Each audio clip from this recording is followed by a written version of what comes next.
Hi, it's me again with Corel Drill Tips and Tricks. Just yesterday, I did a video about the attribute eyedropper, but I'm going to use a different section under properties. And I'm going to pick outline, and I don't know why that does that sometimes. I got to kind of restart it. See, it's trying, so I'm going to hit the pick tool and get off that, open that back up,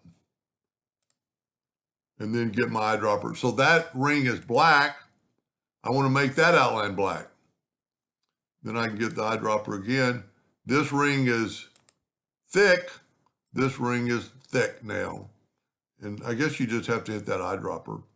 That one's real thick. That one's real thick. Now, so they'd be the same. You wouldn't have to type in and then we could do the fill and get that blue and put it there. I didn't make enough examples, but you could actually do it for like an interactive fill to make two objects the same. And like that one's blue and yellow. This one is red and blue. There's a lot you can do with that. It really is pretty cool. You can change text with the same thing. But anyway, that's some really helpful, if you had a bunch of, let's try that. Let's say you had let's make a bunch of circles.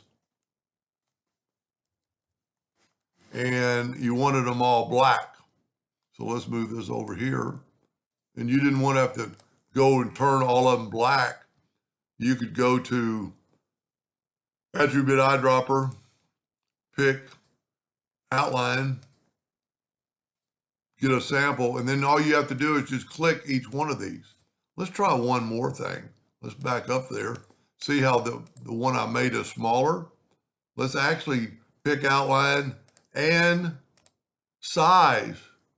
And then we're going to take a sample of this.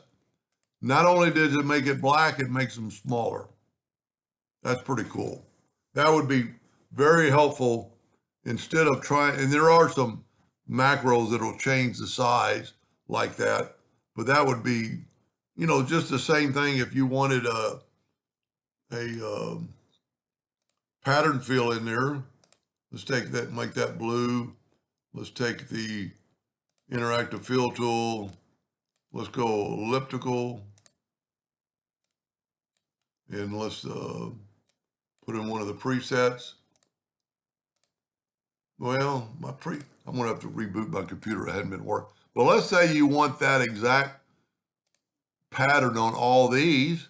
Well, all you have to do, let's try it again and make them let's make this bigger. And let's take that away.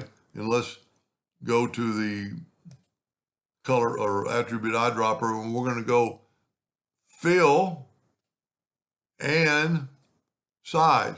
So we're going to take a sample of that. Look at that. It's going to make them all the same size and make them have the same feel. Pretty cool. Anyway, I hope that helped a little bit, and thank you for watching.